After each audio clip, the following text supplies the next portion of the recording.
बिस्मिल्लाहिर्रहमानिर्रहीम और अस्सलाम वालेकुम। आज नवंबर की 7 तारीख है और पाकिस्तान में इस वक्त मंगल की सुबह है। आज अभी तक की इम्पोर्टेंट ख़बरें और उनके ऊपर मेरा तज्जिया आपके सामने हाजिर है। सबसे पहली खबर आपके सामने रखेंगे। आज 7 नवंबर का दिन, 90 दिन हो चुके जिनके अंदर अंदर इलेक्शन होना था। आज फिर से पाकिस्तान के अंदर आइन टूट गया है। जी हाँ, आइन अमूमी तौर पर मार्शल लगा के तोड़ा जाता है। इस दफ़ा सादा तरीके से ही तोड़ दिया गया है। आज से पाकिस्तान के अंदर एक दफ़ा फिर आइन शिकनी हो गई है। मुर्तकिब इसके अंदर बड़े बड़े अदारे और बड़ी बड़ी शख्सियात हैं। आज़ादाना दंदनाते फिर रहे हैं। जिन्होंने आइन को बचाना था उन्होंने इसकी तकबीर पढ़ी है, इस पर छुरी चलाई है, साथ खड़े हैं। क्या खबर है मुकम्मल आपके सामने रखेंगे। दूसरी खबर यह है कि इस्टेब्लिशमेंट का आजमूदा जो प्रोजेक्ट है, प्रोजेक्ट नवाज शरीफ, जो इस्टेब्लिशमेंट ने 80 की दहाई में आपके सामने पेश किया था, वो कामयाबी के साथ वो चलता रहा। लेकिन अब इस्टेब्लिशमेंट का प्रोजेक्ट नवाज शरीफ दोबारा लॉन्च हुआ है, लेकिन पड़ गया है वो नवाज शरीफ के अपने और इस्टेब्लिशमेंट के गले। अब इस्टेब्लिशमेंट उस प्रोजेक्ट से जान छुड़ाना चाहती है, नहीं छुटती। नवाज शरीफ खुद अपने आप से जान छुड़वाना चाहते हैं, नहीं छुट रही। प्रोजेक्ट बुरी तरह से फेल हो गया है। जिम्मेदार उसके दो लोग हैं। एक अडयाला के अंदर बैठा हुआ है जिसका नाम इमरान खान है, और दूसरा जो जिम्मेदार है वो आप हैं, पाकिस्तान की आवाम है, जिन्होंने तिगनी का नाच नचा दिया है पाकिस्तान की इस्टेब्लिशमेंट को और नवाज शरीफ को। और ये प्रोजेक्ट इस टाइम बिखरा पड़ा है, किरचियाँ किरचियाँ हुई हुई हैं इसकी। ये पूरी खबर आपके सामने रखते हैं कि अब इसके असरात हो क्या रहे हैं, आगे क्या करना है, मामला सारे के सारे है क्या। अब अगली खबर आपके सामने रखेंगे और वो रखेंगे कि पाकिस्तान के अंदर इस वक्त हमें ये भी नज़र आ रहा है कि जजेस जो हैं वो भी अब आगे से आगे निकल रहे हैं।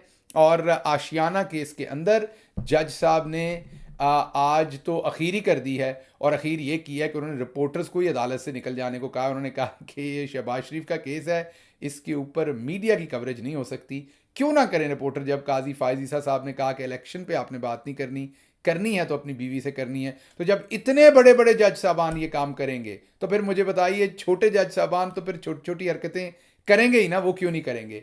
तो बहरहाल पहली खबर की तरफ आते हैं, लेकिन उससे पहले कल वादी तीरा के अंदर हमारे बहादुर जवान और अफसरान शहीद हुए। उनका हमें बहुत गहरा दुख है, तकलीफ़ है। उनके लिए, उनके ख़ानदान के लिए दुआएं, अल्लाह उनके दर्जात बुलंद करे, उनकी कुर्बानी के सिले पाकिस्तान को महफूज रखे। शहीद किसी इदारे, किसी शख्स, किसी जमात के नहीं होते, शहीद कौम के होते हैं। वो हमारे शहीद हैं, उनका एहतराम, उनकी तकलीफ़ हमें भी उतनी है जितनी किसी और को है। उनके दर्जात के लिए हम दुआ करते हैं, और दुआ करते हैं कि हमारा कोई भी जवान शहीद ना हो, किसी भी जवान को तकलीफ़ ना पहुँचे। हमारी अफवाज, हमारी कौम हमेशा महफूज रहे, क्योंकि हमारी कौम ने पहले ही बहुत कुर्बानियाँ दे रखी हैं। अगली हमारी जो पहली आज की खबर है उसकी तरफ आते हैं।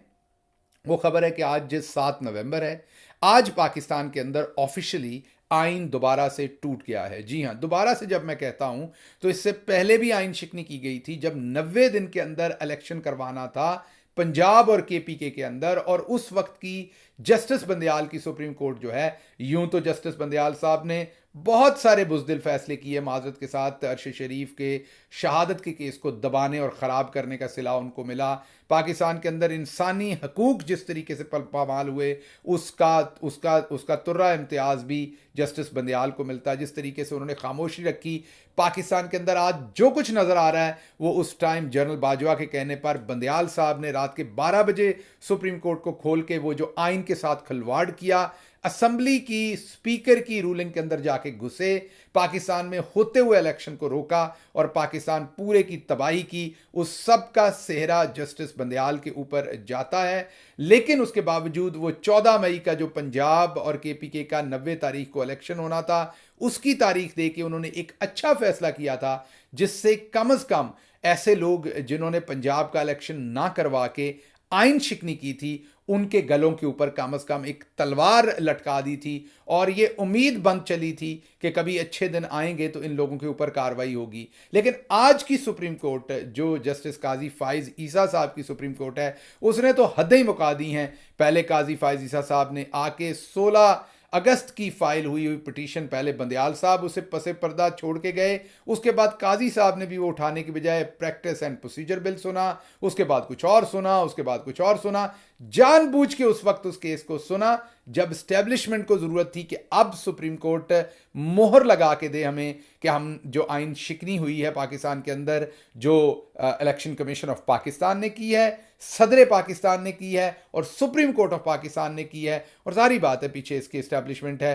इस तमाम सिचुएशन के अंदर सुप्रीम कोर्ट ने अब खुद से तकबीर पड़ी है, अल्लाह अकबर कह के आइन के ऊपर, और उसकी गर्दन उड़ा जो है वो काट के रख दी है, और सुप्रीम कोर्ट मुलव्वस है आज की इस आइन शिकनी के अंदर बदकिस्मती से। लेकिन यहीं पर बात खत्म नहीं हुई, साथ ये रूलिंग भी दे दी कि कोई इस पर बात नहीं करेगा। जस्टिस काजी फायजीसा साहब ने यह कहा कि बात करनी है तो सिर्फ बीवी से करनी है, किसी और से इस पर बात नहीं करनी। पाबंदी लगा दी है, मीडिया गैगिंग कर दी है।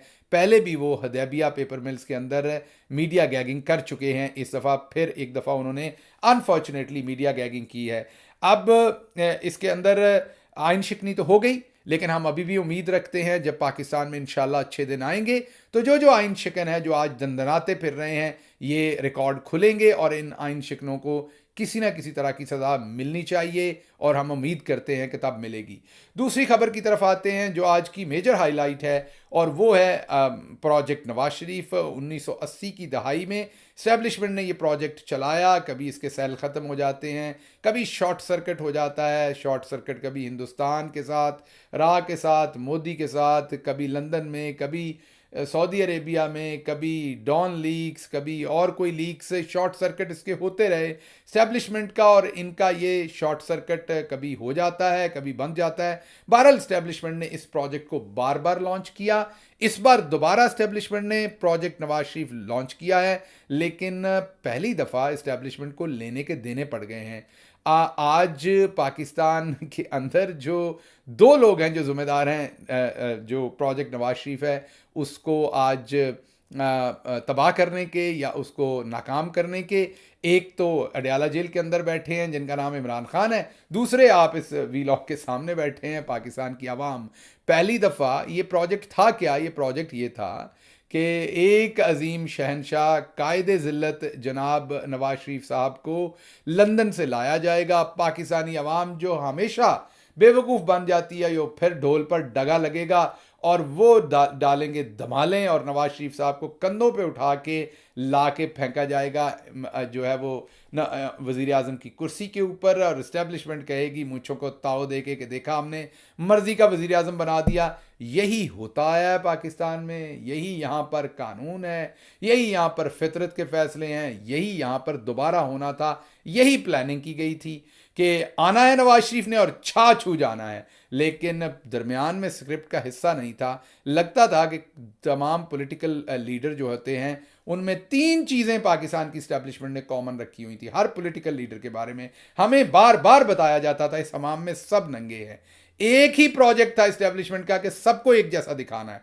जब सब एक जैसे हैं तो फिर सब काबिल नफरत हैं, काबिल नफरत हैं तो फिर इस्टेब्लिशमेंट ही सेवियर लगती थी हमेशा। तो इस्टेब्लिशमेंट का एक ही काम था कि पाकिस्तानी लीडर्स के अंदर तीन काम दिखाने हैं। नंबर एक इनकॉम्पिटेंट हैं, नंबर दो करप्ट हैं, नंबर तीन बुजदिल हैं। इमरान खान के ऊपर भी ये तीनों वार किए गए, जनरल बाजवा की तरफ से दबाकर वार किए गए। सबसे पहले तो सहाफ़ियों को बार बार बुला के कहा हम इमरान खान की इनकम्पिटेंसी का वज़न नहीं उठा सकते, हम बुराई नहीं ले सकते, लोग तनकीद करते हैं, हम इमरान खान का वज़न नहीं उठा सकते, ये इनकम्पिटेंट है।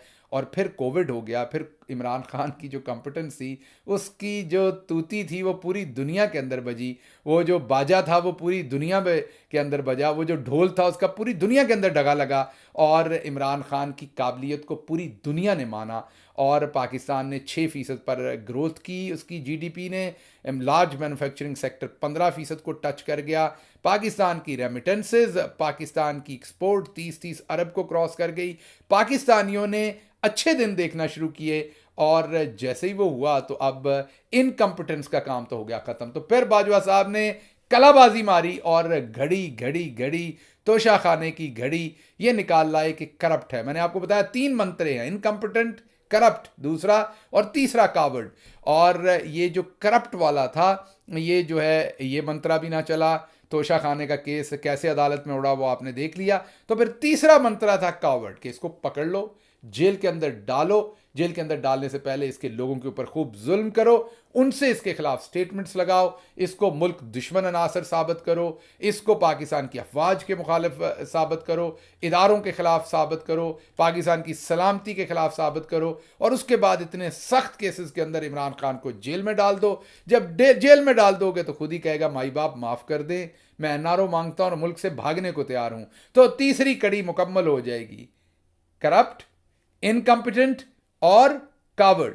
तो जब ये तीनों खुसूसियात किसी बंदे में होती हैं तो आवाम उसको लीडर तो मानती नहीं, ना उससे मोहब्बत करती है, ना साथ खड़ी होती है। तो यही वजह है कि कोई आज तक हमने कोई तगड़ा लीडर बनने ही नहीं दिया। ये तीनों चीज़ों के तीनों गोले उसको हम मारते रहे, बार बार मारते रहे, और हर बंदे को फारिग करते रहे। इमरान खान पर भी ये तीनों मारे गए, वो बच निकला क्योंकि वो करप्ट था नहीं, इनकम्पिटेंट था नहीं, और जब उसे पकड़ा और जेल में डाला तो उसने बता दिया कि मैं कावर्ड भी नहीं हूं। तो अब इमरान खान क्योंकि डट के खड़ा हो गया, और ये पहली हार हुई प्रोजेक्ट नवाज शरीफ के लिए, जो समझने वाले थे कि आना है और छा जाना है। तो पहला फड्डा यहां से पड़ गया। दूसरा फड्डा यह पड़ गया कि पाकिस्तान की आवाम को बेवकूफ़ भी समझा जाता था और जानवर भी समझा जाता था, हाँक के जिधर मर्जी कर दो। वो असल मसला आवाम में नहीं था, असल मसला था कि पाकिस्तानी आवाम को कोई लीडर मिलता नहीं था जो खड़ा हो जाए। और लीडरों के लिए मसला ये बनाया हुआ था, एक तो लीडर भी पनीरी में उगे हुए थे, और उसके बाद ये जो पुलसरात उनके लिए बनाया हुआ था खुदा न खास्ता कि इनकम्पिटेंट, करप्ट और कावर्ड, ये इन तीनों के अंदर से गुजर के जाना था, तीन पुलसरातों के ऊपर से। तो एस्टैब्लिशमेंट ने ऐसे पुलसरात बनाए हुए थे कि इन तीनों में से किसी ना एक के ऊपर बंदा फना हो जाता था, गिर जाता था। तो अवाम को कभी कोई लीडर मिलता ही नहीं था, तो खड़ा अवाम ने किसके साथ होना था।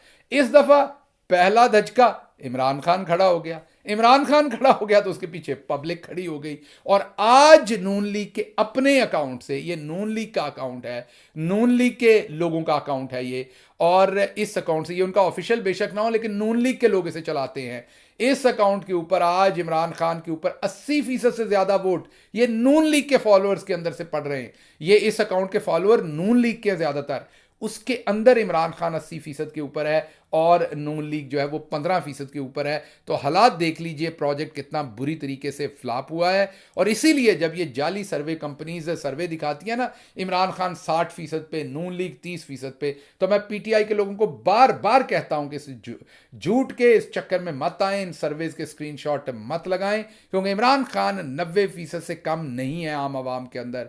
और ये जो भी 60 और 30 का मंत्रा चलाता है, ये असल में आपका जहन बनाने की कोशिश की जा रही है कि अगर 2 हिस्से इमरान खान के पास हैं तो एक नून के पास भी है। नून के पास इस टाइम सिर्फ और सिर्फ अवाम की तरफ से सियासी छितर हैं और कुछ नहीं है। इसलिए ये जो नून का अपना सर्वे है इसको आपके सामने रख देते हैं, आप देख लें।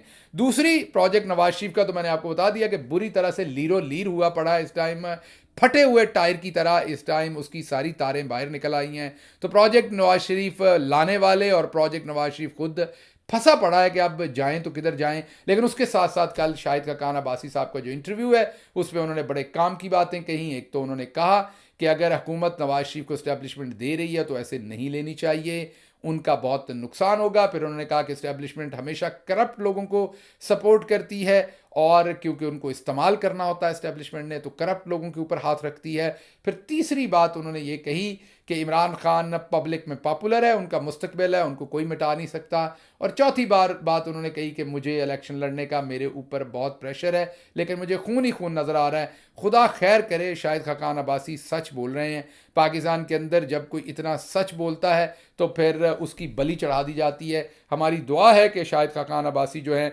वो मैं यही कहूँगा कि महफूज रहें, और उन्होंने कल जो बातें कही हैं वो बिल्कुल दुरुस्त कही हैं। करप्ट लोगों के ऊपर ही इस्टेब्लिशमेंट हाथ रखती है, उन्हें ही पनपता देखना चाहती है, उन्हीं को आगे लेके जाना चाहती है, और अगर कोई ईमानदार गलती से आ जाए तो उसको बाहर निकालने का सर तोड़ कोशिश करती है। और फार्मूला नंबर 3 ही लगता है, और वो formula number get number 4, formula number 3, और वो फार्मूला नंबर 3 क्या है?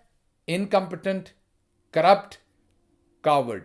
ये फार्मूला नंबर जो 3 है ये अप्लाई किया जाता है सबके ऊपर, आपकी नज़रों के सामने गिराया जाता है बंदे को, आप बददिल होकर उससे पीछे हो जाते हैं, और फिर जब वो कल्ला हो जाता है तो फिर उसे मार दिया जाता है। कल्ले को मीन सियासी तौर पर मार दिया जाता है, साइड पे कर दिया जाता है और आपको फिर एक नया नवीला जो है वो लीडर बनाकर एक आपके हाथ में दिया जाता है, जो बताया जाता है कि बड़ा अच्छा है। तो शायद खाकान अब्बासी साहब की बातें दुरुस्त हैं कि इस्टेब्लिशमेंट अमूमी तौर पर करप्ट लोगों की तरवीज करती है, और उन्होंने ये भी कहा है, नवाज शरीफ को वो बार बार समझा रहे हैं। उन्होंने अपने इंटरव्यू में ये भी कहा कि मैं लंदन गया था ये बताने के लिए कि जनरल बाजवा को जो है वो एक्सटेंशन ना दी जाए। ये भी बड़ी इंपॉर्टेंट बात उन्होंने अपने इंटरव्यू के अंदर की है कि वो जनरल बाजवा की एक्सटेंशन नहीं चाहते थे। और तो इससे नज़र ये आ रहा है कि शायद खाकान अब्बासी बहुत देर से नवाज शरीफ को समझाने की कोशिश कर रहे हैं, लेकिन नवाज शरीफ हैं कि समझ के नहीं आती। नवाज शरीफ हैं कि उनके सर को इस टाइम कुछ प्रोजेक्ट नवाज शरीफ चढ़ा हुआ है, लेकिन आवाम उतारना जानती है, उतार लेगी। मैंने आपके सामने सारी चीज़ें रख दी हैं।